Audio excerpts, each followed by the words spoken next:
voina hian an kim hle ni voina hian Mizoram sarkar thar lak lu na in khom helai hmuna hian nei tur ania tuna hian mi poimo chi hrang hrang helai hmun hi an ron thleng zela dar ni le achan ve a hian swearing in program hi tran man tura bro man ania sting chuan tuna hian mi pui an ron pung khom mek ani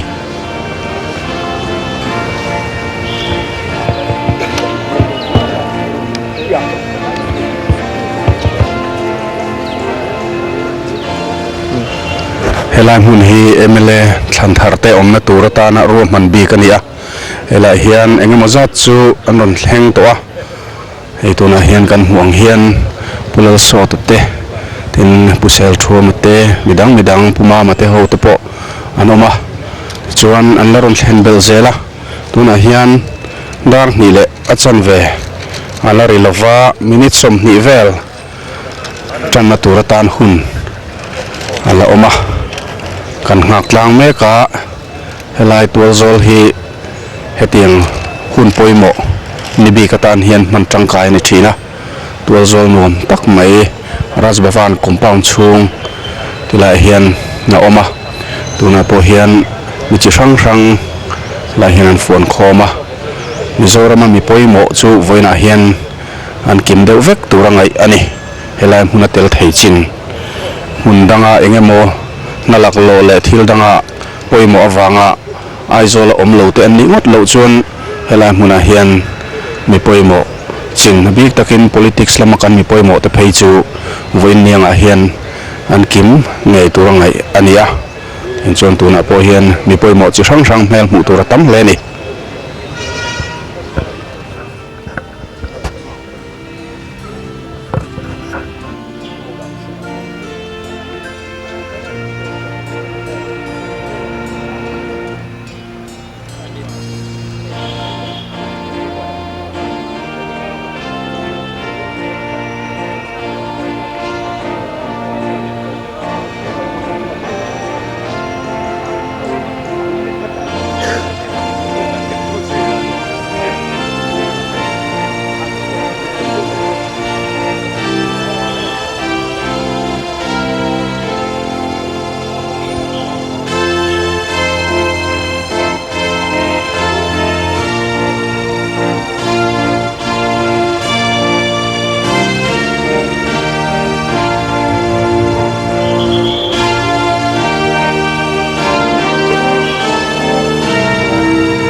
Mizoram sang liana po tuna hian aron thla hian tuna hian MLA thlan thar somni velan lo thleng to a minute som chuang heta lo oma tuna ti chuan helai hmuna hian information department ho in rem chang an lo la a nakina kan MLA kan ro rel tu de thla hi engemaw changin poimo thina chu du huna han man atan ti in helai hian thlan lo lamol mol mai boka tuna hian hei PC Mizoram sang liana thlan la meka midang dang thla te pon la to a local therapy hi tila hian an lo thut tiran lo lamol mol zelani doctoral lo thang liana tuna hian ron thleng vele mek boka ani hi kan fiat angin ministry MNF ministry a minister poimo ber te zinga me ania tun tuma hian mitlem te tling zinga ani hin langkai hlau ania hei amal hle mai aku harvio mai theni voina hian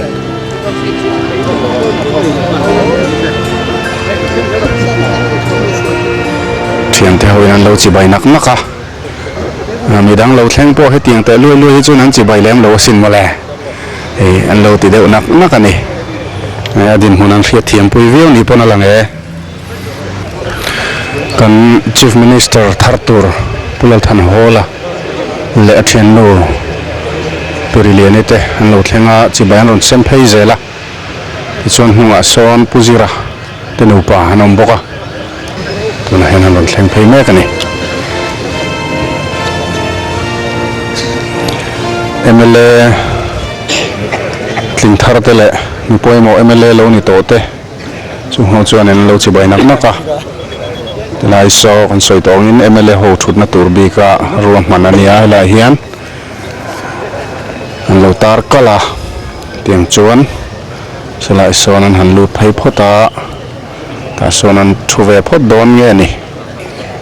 swearing in program a hian Chief Minister Pulal Than Hola chia la lu phot ni don in soyania thu thang leng vela na puzira po hi tel don ni on takani ti te a omboka MLA thantlinte kan hmel ri then khat kan han zota a chu tiang thom chueng ma kan thelo kan in ren siak ve mai bokani an so tro kan Chief Minister kalchuak tor puzoram thang po no thleng to tuna son chi bai semme ka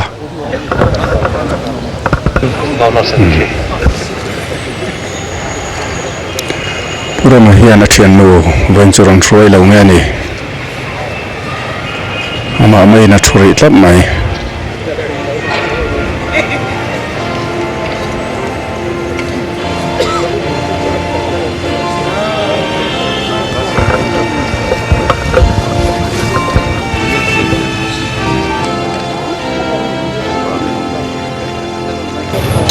Purana Sapatlau hi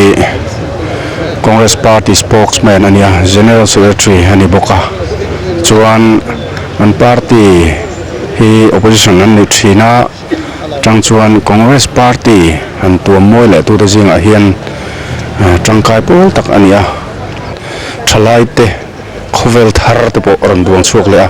chutin chuan an party in tum tuma kan sit thewangin ne takin sarkar na an changa amaro chu vandui thak takin ani hi atla zinga tel tahlau maya chuan voina hian hei thian te zinga ron tel vein tlak dana thiam kan ti don nge ni lim takin thian te ron chi bai kol ani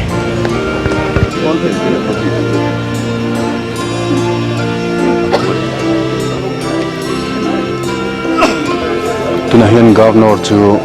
lai hung chung hi ron lut meka